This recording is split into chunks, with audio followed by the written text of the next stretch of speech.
Where was Jesus between the ages of 12 and 30? 18 silent years. Not a single verse in the Bible.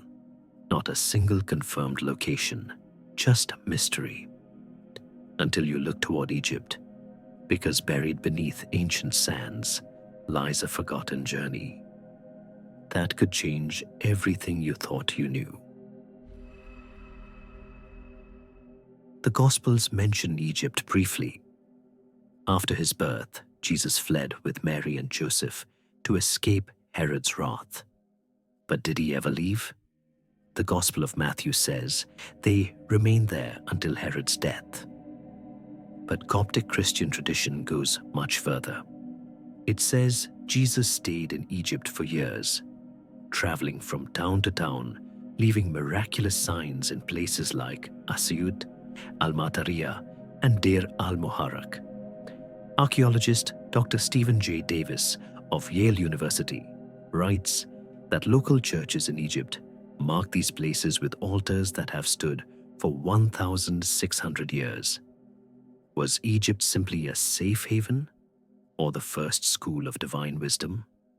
After all, Egypt wasn't just land, it was the world's center of mystical learning.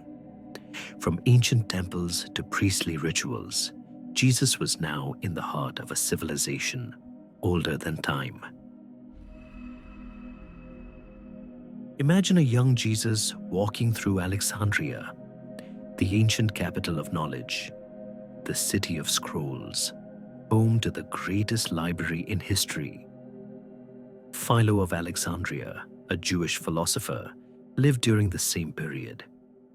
His writings mention a group called the Therapeuti, spiritual healers who practiced silence, meditation, and symbolic rituals.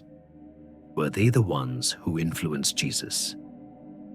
Many scholars believe Jesus' later teachings, like turning the other cheek, spiritual rebirth, and fasting, mirror both Egyptian wisdom and the ascetic traditions of this group.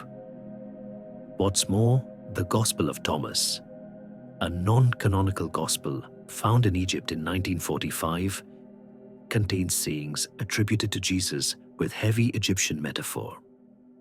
Did Jesus train in hidden teachings? Not as a carpenter, but as a mystic.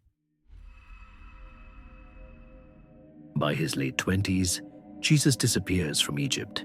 Some say he traveled east to India. Others say he remained in Nazareth in silence. But in Egypt, a deeper story lives on. Ancient Christian monks in Egypt's desert taught that Jesus underwent an initiation in the temple ruins, similar to the rites of Osiris: death, rebirth, awakening.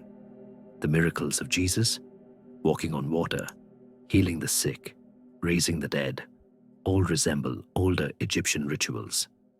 But here's the twist. He didn't copy Egypt, he transcended it. He took the sacred knowledge of 1,000 years and brought it back with a new message. Not just for the chosen, but for the soul of every human being. So where was Jesus between 12 and 30? Maybe he didn't disappear. Maybe he was being prepared in the sands of Egypt, in the halls of forgotten temples, in silence, for the message that would change the world.